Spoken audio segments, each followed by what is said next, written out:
pinasasubmit na po ng Senate Blue Ribbon Committee sa ilalim po ng pamumuno po ni Senator Pia Cayetano po mga kabida. Ito hong si Zaldico ng apostilled sworn statement po. Ano po itong apostilled sworn statement? Ito po yung sworn statement po mga kabida na sinertify po na authentic mula sa ibang bansa mga kabida. Alright? Ito po ay para ho gamitin mga kabida sa ongoing investigation po ng Senate Blue Ribbon Committee patungkol ho sa issue po ng korupsyon sa flood control projects mga kabida po. Okay? Ito, babasahin ko muna. Ito ang post po ng The Sunstar mga kabida Blue Ribbon Panel requests apostilled statement from Zaldico. Ayan. The Senate Blue Ribbon Committee chaired by Senator Pia Cayetano has asked the camp of former Congressman Zaldico to consider submitting an apostilled sworn statement addressing allegations raised by the 18 former Marines who testified on June 4, 2026. Host Legal Counsel Attorney Ray Rondain said, the request has already been relayed to the former lawmaker and will be communicated to him again for appropriate actions. We will relay the request, Rondain said on Thursday, following his appearance, mga kabida, din po sa Senado, sa pagdinig po ng Senate Blue Ribbon Committee, kahapon mga kabida. Okay? So ito, magandang hakbang na po ito, mga kabida. At least, okay, ipinaabot na po sa pangunguna po mga kabida ni Senator Pia Cayetano at Rodante Marcoleta, ito hong request na mag-submit po ng sworn statement. Ito hong si Zaldico, mga kabida, patungkol ho sa issue po ng corruption sa flood control projects. Ito kasi yung gusto po ni Marcoleta po dati, mga kabida, nung panahon pa po ni Senator Ping Lacson bilang chairperson po ng Committee on Public Accountability of Public Officials o Blue Ribbon Committee po, mga kabida. Na kung hindi man po kayang magpakita si Zaldico in person, okay, during the investigation, at least kahit sworn statement lang po mula sa kanya na certified mga kabida ng isang otoridad sa ibang bansa kung nasan po siya ngayon, Okay, kasi yung una po mga kabida, yung kanyang video, okay, na kanyang inilabas, okay, sa kanyang page, maganda sana kung notarize yun, ibig sabihin, nakapag-panumpa po siya mga kabida, po, okay, na yung lahat ng sinabi po niya mga kabida sa kanyang video po ay pawang katotohanan po, mga kabida. Kaya nga tinawag po ni Senator Ping Lacson yun, yung statement na yun na walang probative value, kasi hindi ho nakapanumpa Ibig sabihin parang scratch lang po, mga kabida, yung statement na yun. Okay? Kaya yun yung dating suggestion po ni Senator Marcoleta, kay Senator Ping, na ipaalam po kay Zaldico, na dapat mag-submit po siya ng apostilled sworn statement bilang basis po makabida ng Senate Blue Ribbon Committee under Senator Ping Lacson's watch, makabida, okay, sa investigasyon, itong apostilled sworn statement. Alright? So, at least ito magandang development ito, mga kabida, titingnan natin kung tutugon ba dito si Zaldico. Kasi napaka-crucial po, mga kabida, itong testimonya po ni Zaldico, mga kabida, dito ho sa issue po ng flood control. Bakit? Unang-una po, ang dami po siyang sinabi po doon ho sa kanyang video, mga kabida. Okay? Na kailangan hong i-validate, ma-verify po, mga kabida, po. Pero mas maganda kung naka-notarize. Ibig sabihin, mga kabida, yung lahat ng mga sasabihin po niya, pawang katotohanan po yun, mga kabida, po. Okay?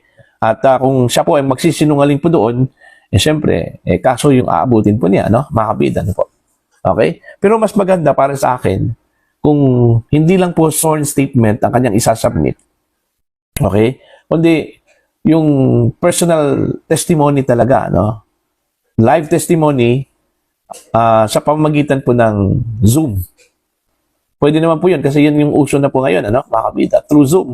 Kapag hindi ho able ang isang tao, mga kabida, na magpakita physically po, okay? And since ito hong si Zaldico ay nagtatago, okay, pinaghahanap po, mga kabida, po, okay? Pwede ho siyang mag-Zoom sa kanyang appearance mga kabida sa susunod na Senate Blue Ribbon Committee hearing. Yun, kung meron pa pong susunod, ano, mga kabida. Kasi yung nangyari hong pagdinig po kahapon, hindi natin alam kung yun na po yung last hearing po nila, no, mga kabida.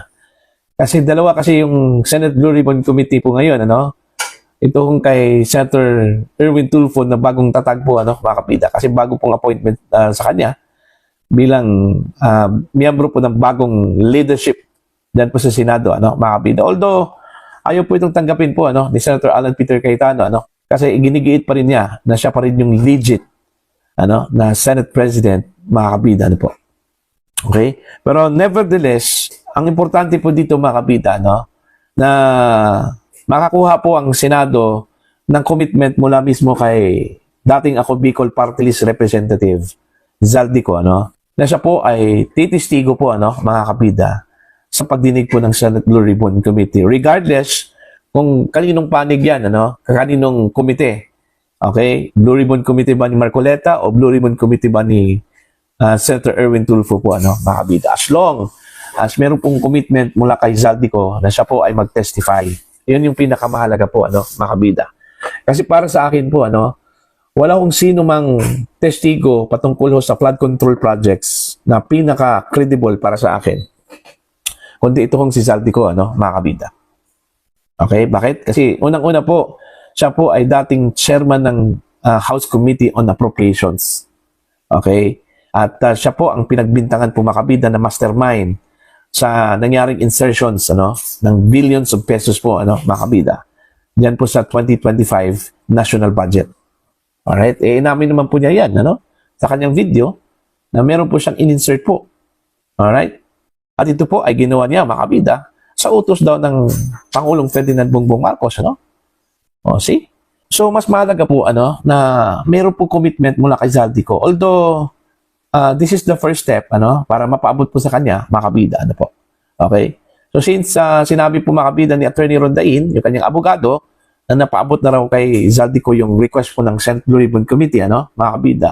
So, aantayin po natin yung tugon po niya dito, ano. Kung siya po ay magsasubmit po ng apostled sworn statement, magandang hakbang po yun, ano, mga kabida. Kasi kahit na po hindi po siya magpakita po, at least pwede natin gamitin yun, mga kabida, yung apostled sworn statement po niya kasi nakadnotarize yan eh. Okay? Bilang parte po ng ebidensya, mga kabida, okay, dyan po sa Senate Blue Ribbon Committee, okay, patungkol ho sa kanyang testimony sa mga nalalaman po niya, mga kabida, patungkol ho sa flood control scam. Okay? So, yon, lalong-lalo na po, mga kabida, yung issue po ng money scheme delivery po, ano, gamit po ang mga maleta po, mga kabida, ano po. Kasi napaka-controversial itong maleta delivery scheme po, ano, mga kabida, kasi ang dami hong tinutukoy po, ano, ng mga personalidad dito na nakatanggap eh. Okay? Dito pa lang, mga kabida, sa mga pahayag, ano, mula sa mga dating sundalo, okay, itong 18 Marines, ano, mga kabida, napaka-crucial po ito. Kasi lahat ng mga idinawit po nila ng mga pangalan na kanilang binigyan po ng mga maleta po, ano, mga kabida, puro po dininay itong kanilang mga statements, itong kanilang aligasyon po, ano, mga kabida. Okay, so ang makapagpatunay po dito, mga kabida, sa sinabi po ng 18 Marines ay walang iba kundi itong si Zaldico. Kaya nga, napakahalaga po, ano, yung kanyang participation ho dito, mga kabida, sa investigasyon po ng Senate Blue Ribbon Committee. Alright? Kasi yung statement po ni Zaldico, yun yung magko-corroborate po, mga kabida, dito sa sinabi po ng mga dating sundalo. Okay? Kapag magko-corroborate po, mga kabida, yung statement ni Zaldico dito sa sinabi ng mga dating sundalo po, maganda po ito, ano, mga kabida. Dahil nagpapatunay lang po, mga kabida, na totoo po ang sinabi po ng mga dating sundalo, mga kabida. Alright? So, yun po, no? Kung makapag-provide po si Zaldico ng mga ebidensya po, mga kabida, patungkol sa money delivery scheme, mas mabuti po. Okay? I'm sure, meron po siyang ebidensya dyan, ano? Kung totoo man po yung money delivery scheme po, mga kabida, no? Na sinabi po ng mga dating sundalo po, ano? Okay? Siyempre, may listahan yan eh. Kung totoo yun, may listahan yan kung sino-sino yung mga politiko, mga personalidad, mga kabida, na binigyan po niya ng mga maletang puno po ng pera, no, mga kabida. Yan yung aabangan po natin sa susunod na kabanata po, mga kabida. Okay? Yan, kung mangyayari yung susunod na hearing po ng Senate Blue Ribbon Committee sa pangunguna po ni Senator Rodante Marcoleta po, mga kabida. Pero mas maganda po, kung hindi po ito matutuloy, dun ho sa committee hearing po ni Senator Erwin Tulfo, pwede ho nilang i-adapt yun.